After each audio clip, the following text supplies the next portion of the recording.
is that the Boleyns are pretty much out now.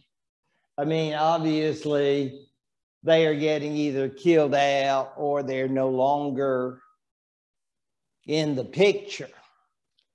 But that, as many of us know from novels and romances, does not cure those desires of the king to have that son, legitimate son. And again, we've all been to the movies, we've all seen the novels. Jane Seymour, I'm sure, had a wonderful personality and was very attractive. But I just don't think that's what we're looking for here. We are looking to have a male son. The king knew many attractive people who were not marriage material. But Jane Seymour, who was another member of the court who was actually a member of Anne Boleyn's court, which is sad, but that's what you have to do when you compete. So they could barely wait for Anne Boleyn to be executed for adultery. And she barely got out of the bed after the last baby. He is a bad, bad man, Henry VIII. In any event, now he marries almost immediately Jane Seymour, who has the son. If Jane Seymour had lived, she would have said, there, I've done it. I'm a champ. You know, you could just imagine the feeling. I got it made. It's like we say in academia, I've got tenure. I've made it. He doesn't need any more queens now. I've done it for him. And then you can imagine the filth of nepotism and all the rest. But as it turns out, she died in childbirth, leaving a son who, as it turned out, would be sickly. How do you like my postcard? Yeah. Having a wonderful Tower of London trip, wish you were here. This is the kind of thing that the British are so thankful for us because they know we will spend a lot of money, or we used to. I don't know if people do postcards anymore, but they have them, or T-shirts, or maybe a mug. And I think it's kind of nice because sometimes we forget 4, 5, and 6. It's sort of like, you know, I think it's such a ripoff. It's like if you were to talk to your children, I mean, who take U.S. history, and you may say, would you tell me about Zachary Taylor, William Henry Harrison, or some of these? They'll go, I'm sorry, Mom or Dad, I don't really remember that administration too well. Well, that's the way it is often in British history. People don't remember Anne of Cleves. Well, they should, because this is the way Thomas Cromwell will lose his head, literally and figuratively. He had arranged that the king marry this Protestant German. And when she arrived in England from Cleves, this area of the German states, apparently after one night, I was going to say wild passion, but I don't know that.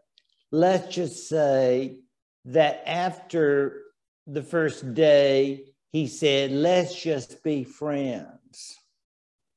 So this is the way the relationship, she sort of became, so like Catherine of Aragon, they called her the Princess Dowager Wales. And I think if I had to deal with a man like that, that's a pretty good deal, because then you just get your monthly checks and you've got plenty of servants and cleaning supplies. I mean, you have a nice palace. And you don't have to be involved with Henry VIII, which is a good thing. So Anne of Cleves was taken care of and didn't get shipped home. And I assume she was allowed to, she couldn't date, but she was just basically recognized as the Princess Dowager. So I'm fine with that. Number 5, this is a really sad one. She was so young. She was a cousin of Anne Boleyn. As we used to say in the old South, she was just as cute as she could be. And the king was way too old to be marrying her, but she was very interested in the possibilities. His feelings were hurt when she may have been previously involved in a, as they say now, relationship, more than a youthful infatuation, I dare say. So her tenure did not last a long time. Yes, capital punishment, maybe because she told a fib. So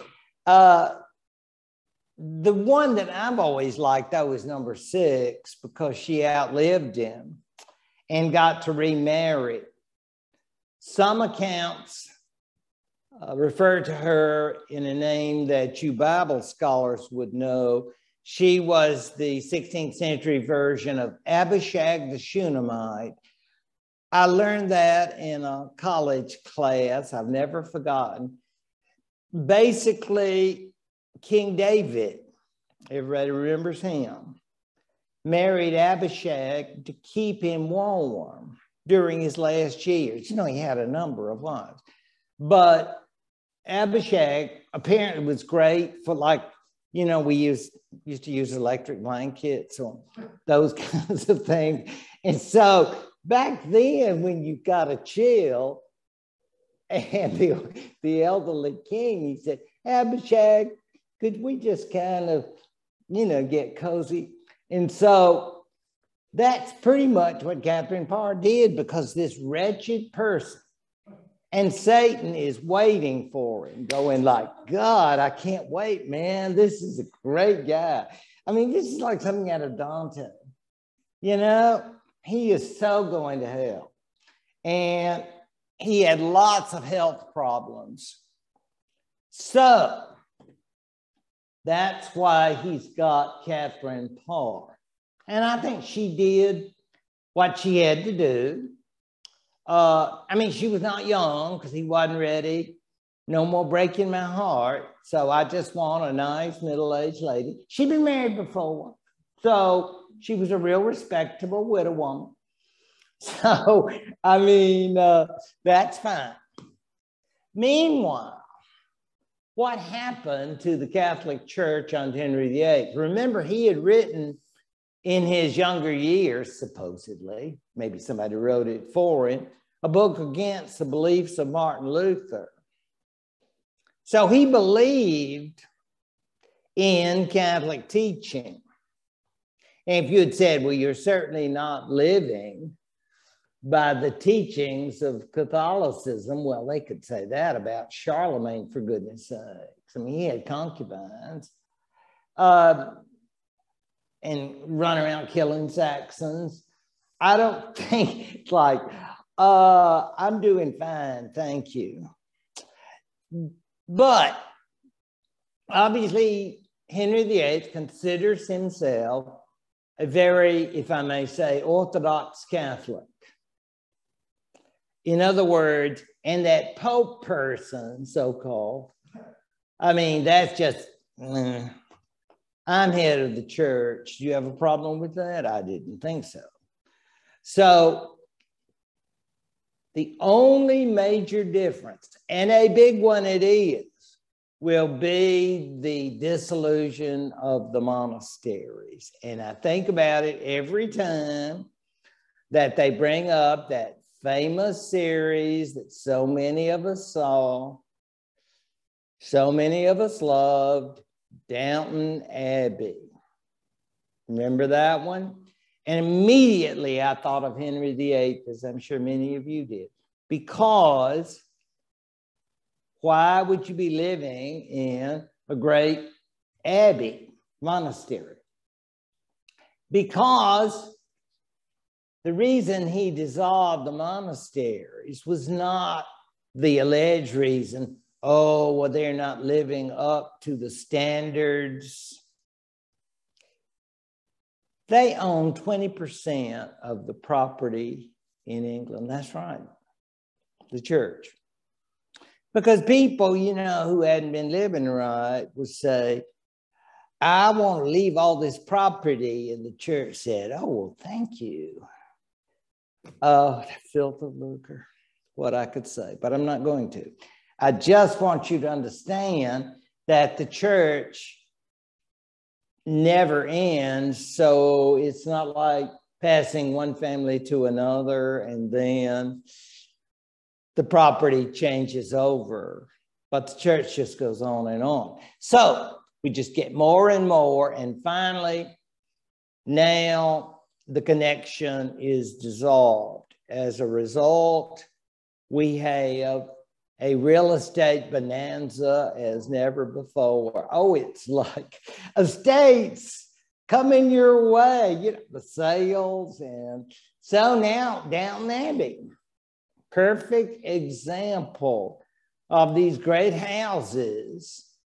And some of you may have seen one of them in your own travels. It is fascinating when you think about monastic property. Now, you may think, well, that happened in France, but that will be later, won't it? I mean, that won't be until the end of the 18th century. And so in terms of dissolving the monasteries, and this will include convents because they own land too. All of this will then be, shall we say, sold to the highest bidder. And of course, if you're on the waiting list and you have connections to the king or the royal family, that's a whole lot better. And if you miss a payment, it could be trouble. Yeah, I would not wait for the notice like, gosh, it seems you're a little payment behind. I don't think, I wouldn't risk that. So this is very important. But other than that, Henry VIII's not interested in any changes. The result was there will not be a lot of people who will be martyred during all of this. These farmers up in northern England did not like the dissolution of the monasteries, but because apparently they worked monastic lands and they didn't want to change bosses. For whatever reason, the so-called pilgrimage of grace is the only major example we have of any kind of popular uprising. So if you're thinking there might be, we want religious freedom. No, not at this time. This is more or less people, including parish priests, just going along with what they tell you. If this is the way it's going to be, we can deal with it. It's very strange in a way when you talk about this period. Thomas Cranmer, remember he was the one-time professor who had been made Archbishop of Canterbury. Well, he is what you would call a very, very quiet Protestant. I mean, he had gotten, I guess if you're Catholic, you would say infected with Lutheran ideas while he had been studying in Germany. And as a matter of fact, he did a no-no when he was in Germany. And you go, oh my gosh, I know you're holding your breath now, just waiting. He got married. Yes. You say, oh no, he lost his celibacy. Indeed, he did. He married a nice Lutheran. And you know what he had to do? Put her in the trunk. So that's how he brought her home. Like, I know, it's a nice import. Frau Cranmer now. Oh, yeah. And the reason being that Henry VIII would not have been pleased. You say, well, Henry VIII seemed to like women. Well, sort of. Yeah, but that's me. I want my clergy celibate. And I don't mean swinging singles either. I mean, they're supposed to be, because they are interceding with me in Big Boss. I'm the little boss. Well, sort of. But the idea is that Cranmer had some ideas, and I think as a fairly young man, he understood he might have to wait out the king's life. Would you like another piece of roast chicken? How about another glass of wine? Yeah. Yeah, you got some health issues. Little diabetes here, a little bit. Yeah, you're going down, man. I think he made it to 55. At one point, the king did permit Bibles in English in the churches, but I think at one point, maybe God spoke to the king and said, maybe that's a no-no. So the king called in Cranmer and said, you know, Cranmer, God told me that the English Bible is probably not a good idea. And Cranmer, being Cranmer, said, oh, I'm sorry. If God told you that, then I'll get those Bibles packed up. Seriously, it's often been said that Cranmer so devotedly believed in royal authority. I mean, the biblical principle from the epistle of St. James, that the idea of fear God, honor the king, you know, all of that. That the idea of saying, well, I don't care what you think. God told me to keep the Bible. So you want to have a fight, archbishop versus king? No, I mean, this is like, if that's the way you feel, then so much for the English Bibles. This is not the famous Bible. We will get to that in a later lecture, but this is an early English version. But in this last stage, and remember, Frau Cranmer hadn't come out for any ecclesiastical receptions. You know, I want you to meet Mrs. Cranmer and all the little Cranmers. No, we have all them put away. Honey, I think there's a royal commissioner coming by, so you just stay hidden away. So it's a very strange business. In any event, the 6 Acts of 1538 basically enforced Catholic beliefs in England, with the exception of the fact that we've closed down the monasteries and convents to get that land. And you're going like, well, I'm worried about the monks and nuns.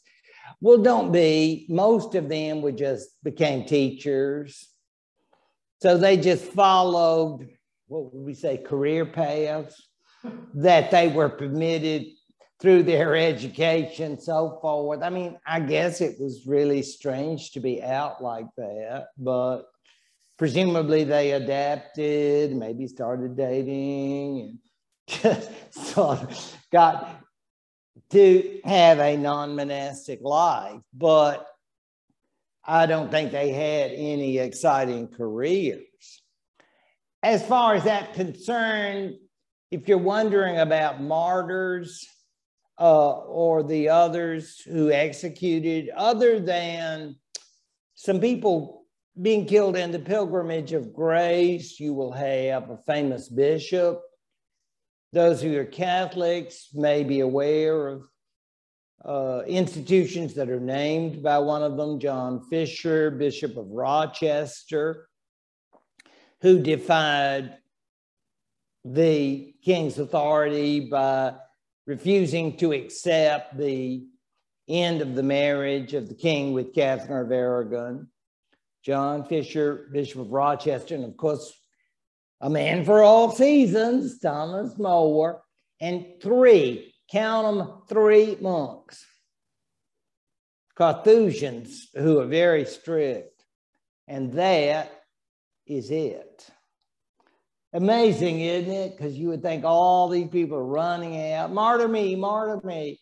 No, I mean, it's like, okay. Oh, what is it they all say now? And I hate it. It is what it is. Yes, I think that is the attitude of most English Catholics. I mean, and then of course, a lot are going to just accept it and do what they have to do and say someday he's going to get his and the church will be restored. But change is a coming in the form of this little fellow. The Sun by James Seymour. This is a rather classic portrait, I believe by Holbein.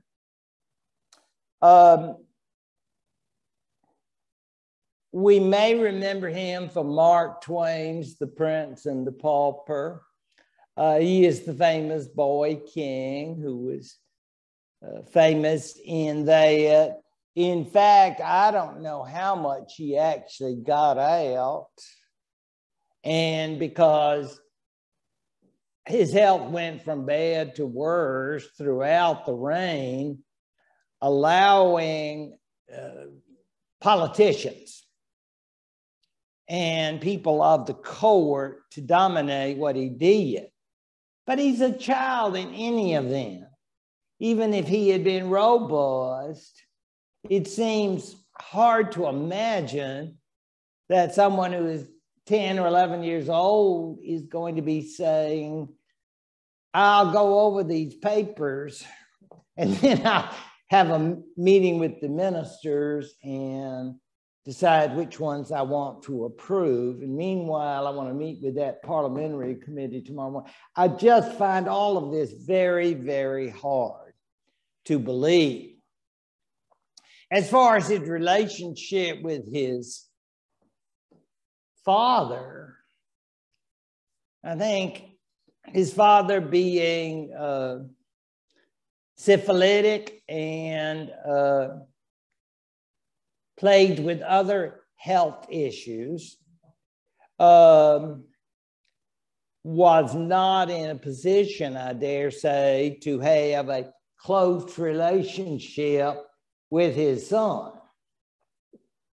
In any event, when Henry VIII was out of the way, I guess because Edward VI was male, there was no disputed succession. There he was.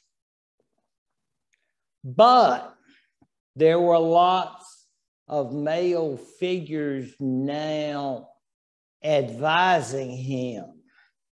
And you understand that they have their own motives. Cranmer not only wanted to bring Mrs. Cranmer out in public, which he can now do, because, you know, it's sort of like, Your Majesty, I have a surprise. This is Frau Cranmer. And they're going, yeah, you know, it's like, this is wonderful. Because maybe Edward, as a child, had been under the influence of Cranmer theologically. I don't mean to say that he is some biblical scholar and he's reading Martin Luther's greatest hits, but I just mean that Cranmer is tutoring him, and maybe he got these ideas thanks to Cranmer. For whatever reason, he is very warm, shall we say, towards Protestant ideas.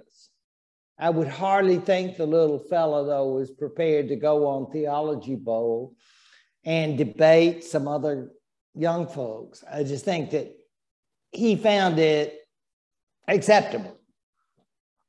So, Archbishop Cranmer had a lot of influence with him, in addition to his uncle.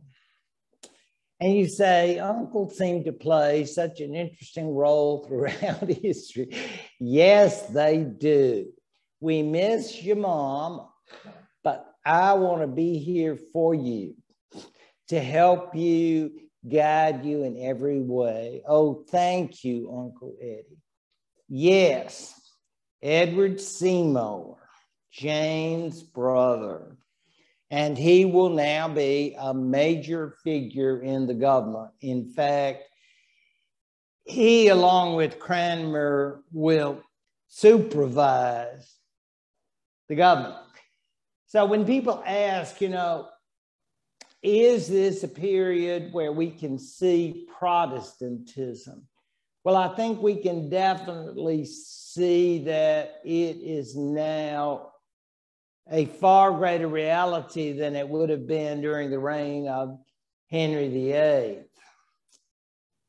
I'm not saying that we're all suddenly going Lutheran, but the ideas seem to be much more accepted, much more out there. No, we don't have any freedom of religion or just whatever you want to believe or none of that. No free thinkers, please. We're just basically saying that there is greater ease of thought. And of course, Cranmer, who had been all bottled up inside, I mean, you know, putting your wife in a chest would pretty much indicate that he had not felt free to express himself in a few years back. So now she's out, they're living together openly. And so it's more or less a time of change, and Seymour, the uncle, is riding high. Another illustration of him, and you see by his necklace there that he is a man of great power, and Duke of Somerset, so he's got a lot going for him, yeah, in terms of status. It's good to be the king's uncle. I mean, if you want power. So he was doing well. At this time, during the reign of the king, Episcopalians or Anglicans will know the first version of the Book of Common Prayer will come out. And this will be Cranmer's, I guess you'd say, greatest hit. I mean, he was quite an author. And the Book of Common Prayer, for those who are not of the faith, is essentially like the various Catholic services translated and edited to remove references that are no longer, shall we say, accepted. That will change as time goes on because there will have to be subsequent versions to remove or put back in ideas that they decide they like or don't like. That's why we have editors. But this is the first version, and it's in English, so it is very important. Now you say, I bet you Henry VIII is rolling over in his grave. I think he's already left that grave, and he is burning. So I don't think we need to worry about him rolling over because he's getting it. But yes, he would definitely not like what's going on here. Edward Seymour did not keep power so often. When people of this keep power, they overextend themselves, shall we say. You just get too greedy, too power hungry, whatever it is. You know now, little Eddie, the nephew, I'm sure he said, whatever you want, Uncle, I just love you to death. And, you know, but those around you are sort of like this great sea of sharks. And so he will be more or less replaced. And that's why I call it losing power, because the king just can't keep him into position, into that status when there are so many people out there. And one of his rivals who will now get power is known, well, his real name is Dudley. That is his surname, who will get that title, and he is the first, the Duke of Northumberland. And that he is the first Duke of Northumberland, which I thought was sort of interesting. Again, it will become a title of great significance in the future. And he will get power, shall we say, in the last years of Edward's reign. You say, gosh, we were just talking about coming to the throne. Well, that's what happens when time gets by. We were talking about only 6 years. And after 3 years, the health takes a definite root down. And I mean, I'm sure they were bringing in whatever medical authorities they had at that time and saying, what can we do here? Can't we make him feel better? But they couldn't. And as his health was failing, the king, the very young king, I might add, Northumberland pulled a big one. And that is, he called out his son. This is a romantic portrayal, by the way, but I think we'll keep it up there to inspire us as I tell the story. He pulled out his teenage son. He said, I've got a great date for you. I want you to meet somebody. Her name is Jane Grey, and she's so attractive, and she's really nice, and she's got some ideas like we do. You know, the Dudleys were, by this point, this family were sympathetic to Protestant ideas. And Jane Grey just happened to be related to the Tudors. That's right. Henry VII, remember him? The founder of the Tudors. Lady Jane Grey would have been his great-granddaughter. So it's interesting that they brought her in and said, how do you like this Dudley boy? And Jane said, he seems like a nice guy. You know, she's just a teenage girl, 14 maybe. And so you both think you like each other? Yeah. You know how it is. I mean, they just don't, it's like, this is my soulmate. This is the person I want to spend the rest of my life. Please, none of that, except in novels. But in reality, they are now married.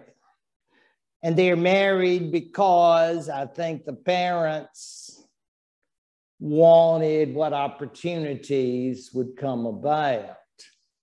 And those opportunities would come about because with the Duke of Northumberland fearing Edward VI, fearing rightly that Edward VI's days were numbered, wanted his now daughter-in-law to become the heir to the throne. And you're going like, but that's not what Henry VIII said. Well, I believe Henry VIII's dead, so I don't think Henry VIII's going to complain from the fiery underworld. So he's not going to say, but that was not in my will. See you in court. No, you won't. Damn you. Yes, we know that Henry VIII's not going to say a word. So now, Lady Jane Grey, famed as the 9 Days Queen, will be the heir to the throne, and she will be proclaimed with the death of Edward VI as the new heir.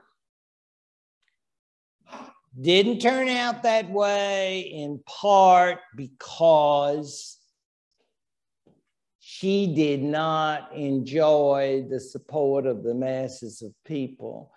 I think this effort at what we call now a palace coup, because of course Northumberland wanted to keep power, and these two teenagers, you know, this is just bizarre how I guess they are sufficiently tractable. You just tell them now, you just do this and you do that. Yes, Dad, okay. So they were married, and quickly their marriage and their lives will come to an end because the people, as I say, will prefer the old king's will than they will this particular arrangement that had been established by the Duke of Northumberland. Well, needless to say, Lady Jane Grey, her husband, and most of all, the father-in-law will end up, as you see in this dramatic portrayal of the death of Lady Jane Grey, which is one of my favorite bits of romantic painting from the 19th century, as you could probably tell. The major figure here is, of course, this one, who had this very, very sad life. I would say from start to finish. If you can find some happy moments, I want you to let me know, because that would cheer me up when I get to this section, because I just can't find it. Well, there was her relationship with her mother. Well, I'll give you that. We all want a mother-daughter love, and she had that. This, of course, was the first legitimate child of Henry VIII by Catherine of Aragon. Much of her early life was spent after being the king and queen's daughter. You know, those first years were good. And then suddenly, they're not so good because mother is now humiliated. And at times, And again, this is another one of the great sins of Henry VIII. She and her mother were separated. Possibly Henry was paranoid about the possibility of an insurrection. Whatever the case, Mary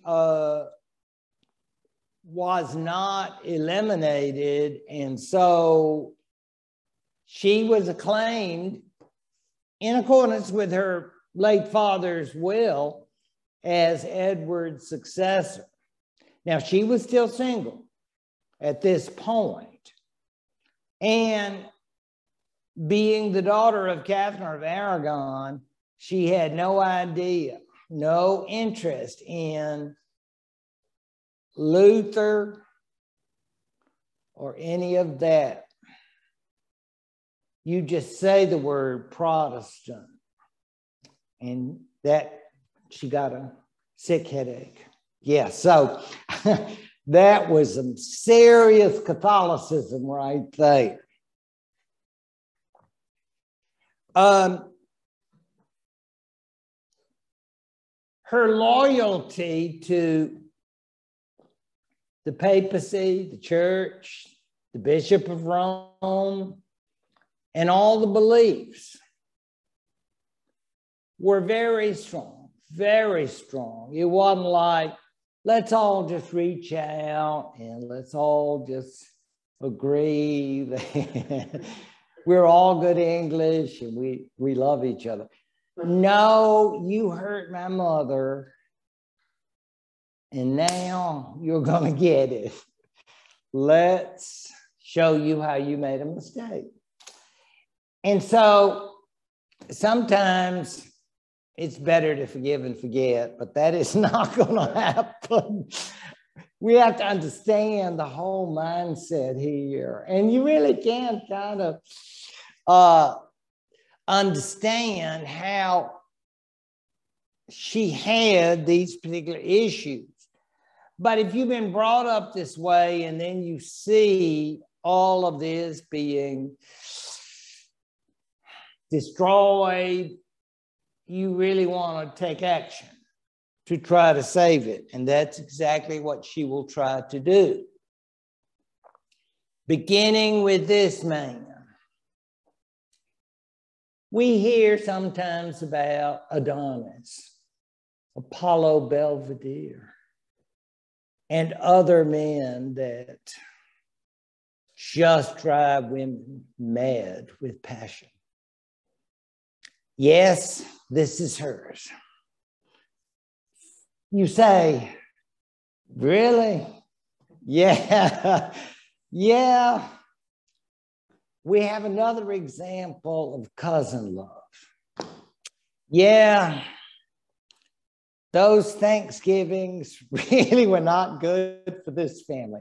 The Habsburgs intermarried a lot.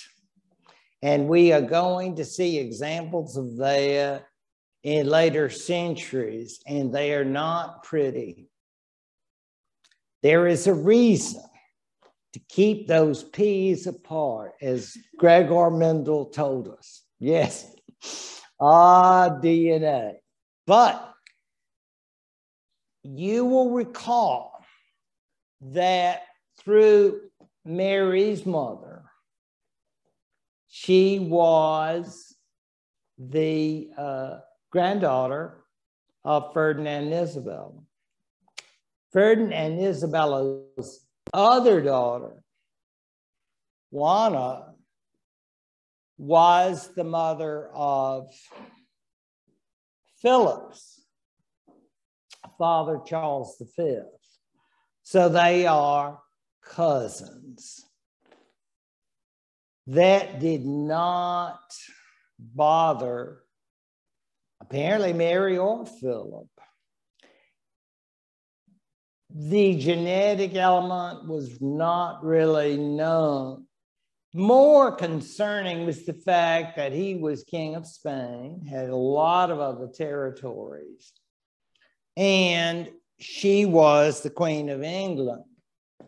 He had, in fact, been married before, but he jumped at the chance at marrying his cousin Mary. And of course, this is all that she desired. And this will create for Mary a very, very serious problem, because the English Parliament, well, basically advised her to watch her step. Really did not want this. And those of you who watch The Crown in the early episodes will be aware of an issue that came up, gosh, probably the second or third episode, and that is, what would they do with Philip? That is the Duke of Edinburgh. And this same issue came up for Mary. But in this case, Mary would accept nothing less than he become king. Due to the shortness of her reign and his utter indifference to her, his position as king would not be an important one. But it was the principle, and he would accept nothing less, and on his behalf, the queen would accept nothing less. But it did not make her relationship with her parliament any better. So Philip and Mary were now ruling together, and of course, you know, job number one, have a child.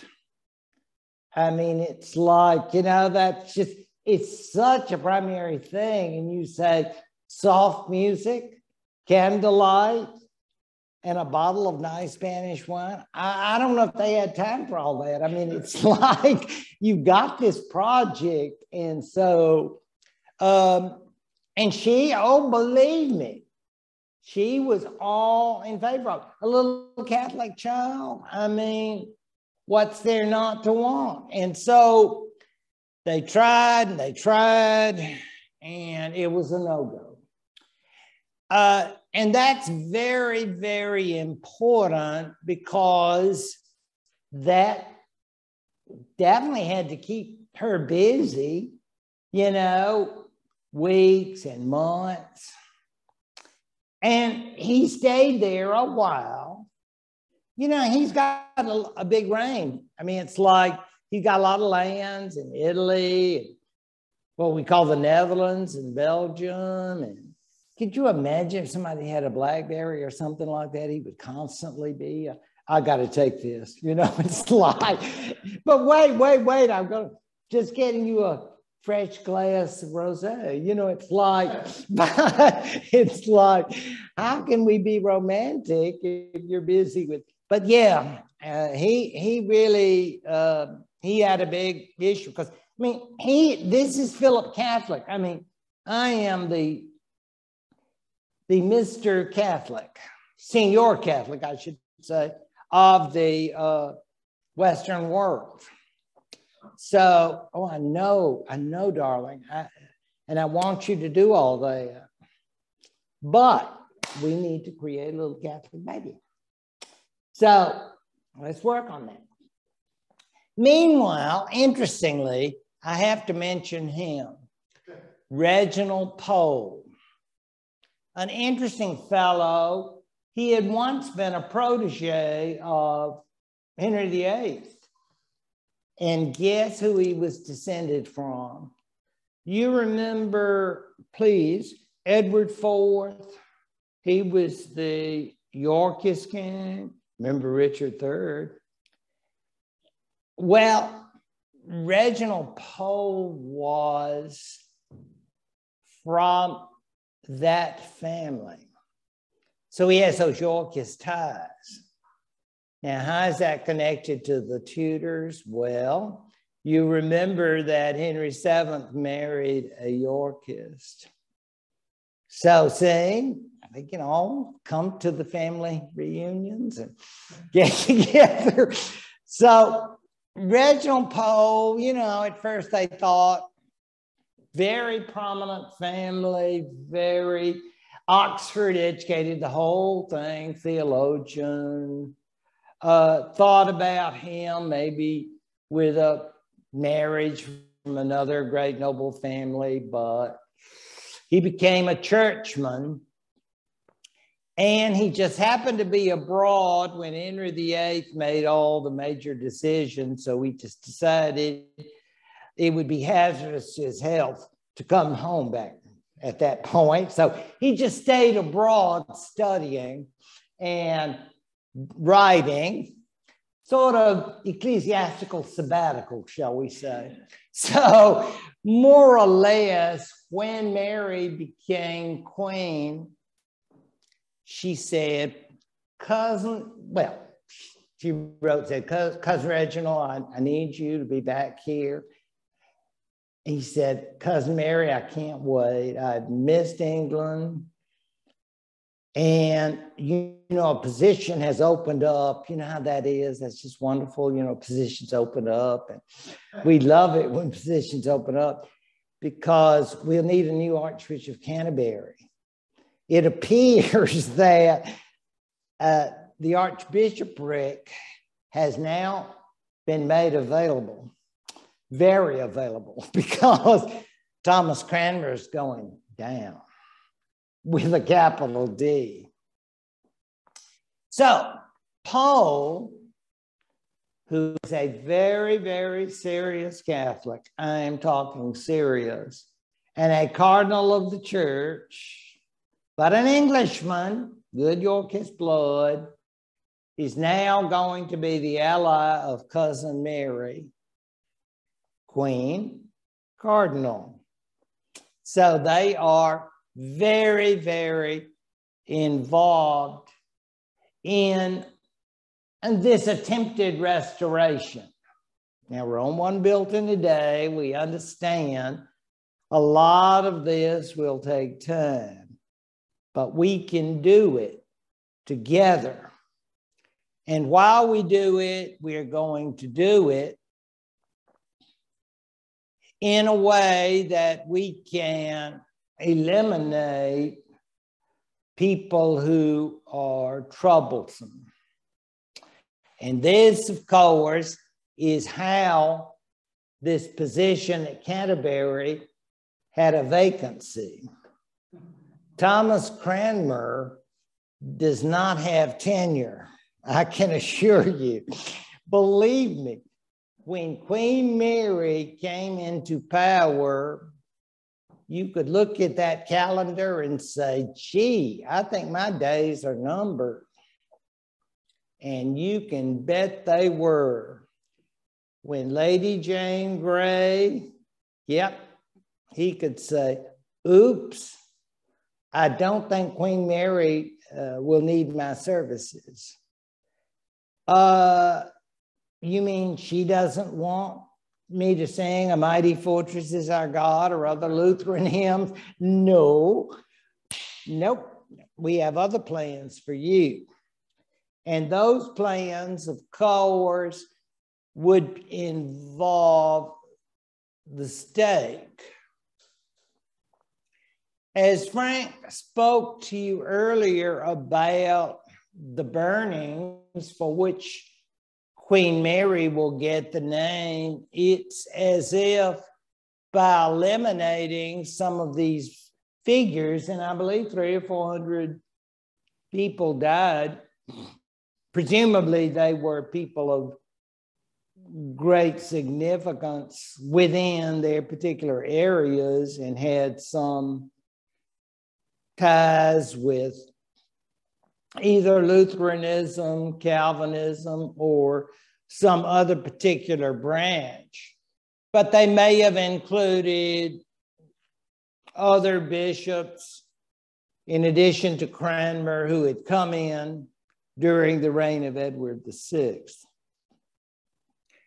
But if you were, I guess, a bishop in that period, and I don't know how you would do this, but you could sort of lay low and sort of just say, we'll have services at regular time, and you just don't, you just don't kind of stir the waves too much. Maybe you could get through this because, you know, it would be difficult. And you like to serve, but if you're a bishop and you know, what is the usual line? They say, I want to spend more time with my family. You know, I don't think you can exactly do that when you are a church leader. That can be very difficult. But for whatever reason, Cranmer and others will lose their lives during this so-called Marian persecution. You'll notice I put the word heresy in quotation marks because this is considered a sort of Catholic matter. In other words, it's not an English state matter.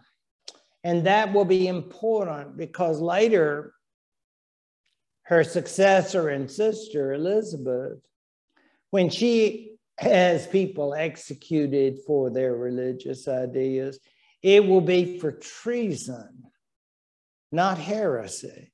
And many scholars have pointed that out because they feel that that's an important difference.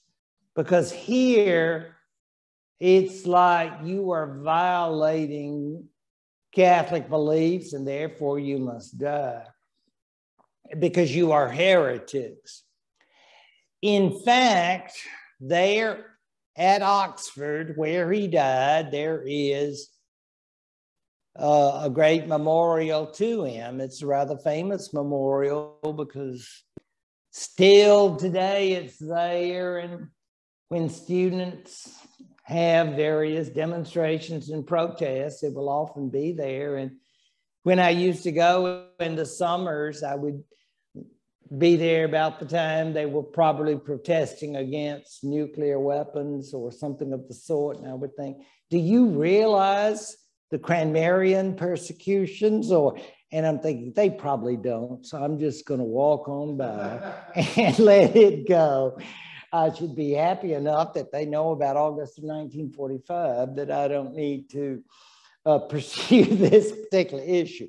But there, the Cranmerian death, and interestingly, the stories in the Tales of the Martyrs, of course, it's a Protestant account, claim that when he was taken out to be executed, that because originally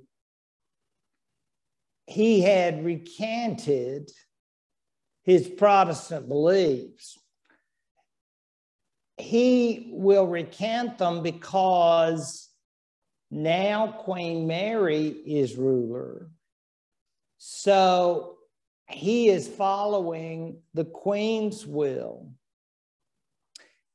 So he will now recant his recantation, which is really weird when you think about it, but he was in a very difficult position because you're supposed to believe what the monarch says, but if the monarch changes, then I guess you're supposed to change.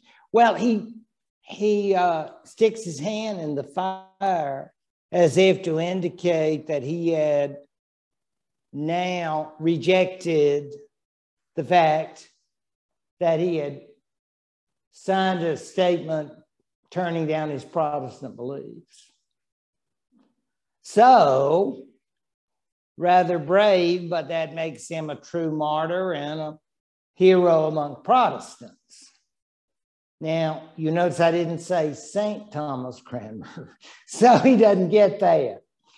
So we let that go, but he definitely honored, and Episcopalians should remember, father of the prayer book. Obviously, today's prayer book is very different than the prayer book of that period, but it's still very significant to have all of the services of the church in English. And it was and I'm sure still is, very beautiful. The version with which many of you will be familiar is the 1928, but later redone, and I think it was the 1970s, you know, to make it more modern.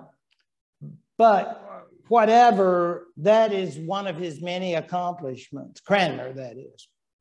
So now he dies as a Protestant martyr. Back to the Queen, and it's still not a happy story. You would think, as they like to say nowadays, polling, you know, if it had polls, and she would have gotten great Catholic polls, everybody would give favorable.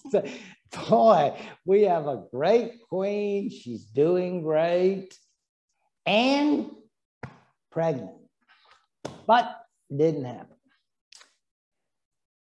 And he said, not quite, I'll be back, I've got to go out and get some ice cream, I got to see a man about a dog. It's nothing quite that bad. You know, I'm the Habsburg ruler, I've got all these territories. See you soon. These have been great times. It's been real, Cousin Mary. But that's the end of that. Seriously, he did have other issues. You have to give him that. And he had given it the best effort he could. And she, of course, was heartbroken, but as far as I'm aware, her health was already very poor. Now, this really, you think, your beloved husband kind of drops you and goes on a tour. You think, what else could go wrong? Well, how about if the Pope doesn't like you? Yeah. I mean, I'm trying to do everything I can to please you, Your Holiness. So what's going on here? Well, here is the Pope, and you notice he's no saint, Paul IV. He was a member of a great Italian family, but he didn't like the Spanish. That's weird, isn't it? I mean, you always think, oh, everybody in the Catholic bureaucracy likes Spain. Oh, they're so Catholic. You're so wonderful. Not always, because Habsburgs had a reputation for interfering with popes too much.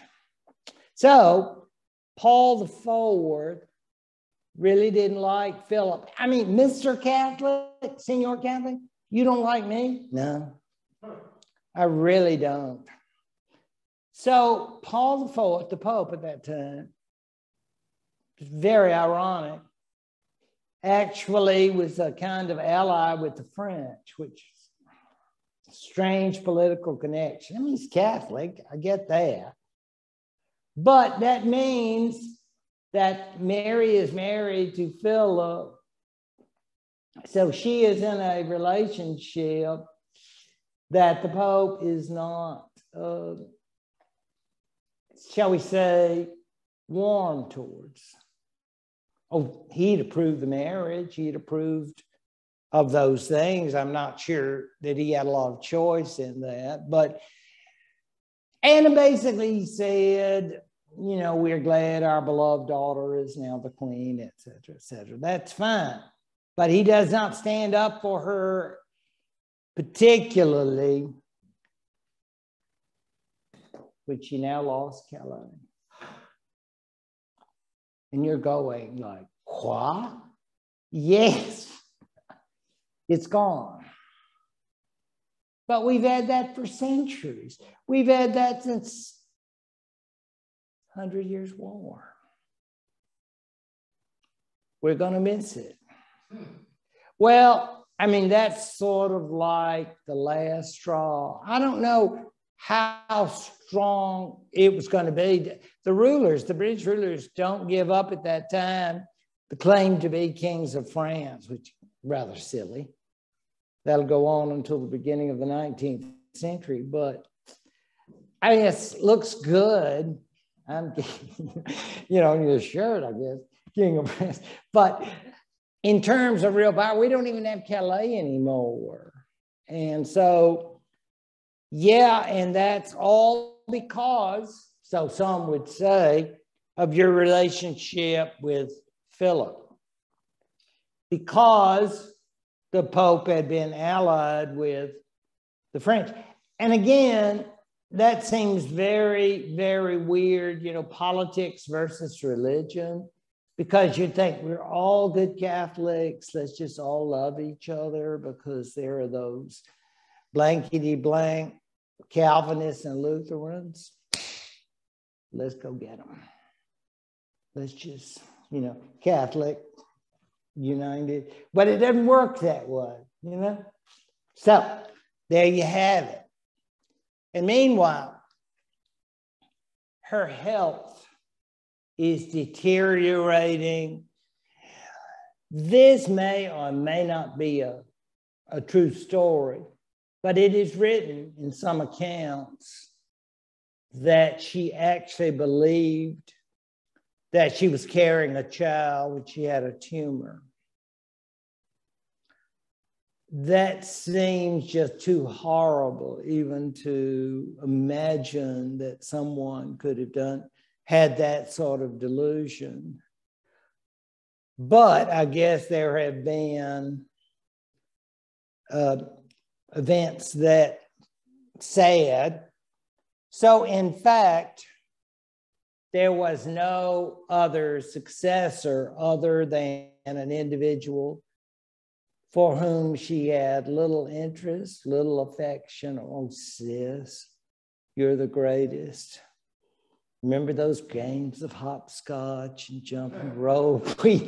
Despite our religious differences, I know your mom and my mom weren't close, but no fairy tale believers. That is not the way it happened. Only in my vivid imagination could anything like that have happened. It's like the throne now passes to Elizabeth because there's no one else. Basically, everyone else, sad to say, is dead. Yeah. So, as weird as it seems, the throne will now pass to the individual that is referred to in the book we're using as Gloriana. The basic capstone of the Tudor period. It is amazing, this daughter of Anne Boleyn, this daughter, as the Pope would refer to her, of Satan. And yes. Let us say that this redhead had her share of enemies, even as being a child. How she survived all this makes her truly an amazing person and portrayed by many of Hollywood's greatest stars. Could you imagine? I guess one of my favorites in modern times was Helen Mirren, if you saw that version.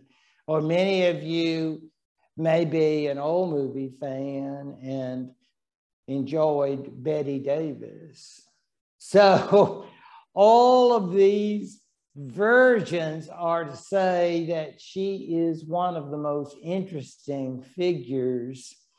And of course, those who are interested in the state of Virginia will never forget that it was named for her as the alleged Virgin Queen. And of course, she will have a very, very great reign. Well, I think this is a good time to allow for questions or comments. Do we get anything on chat? And about.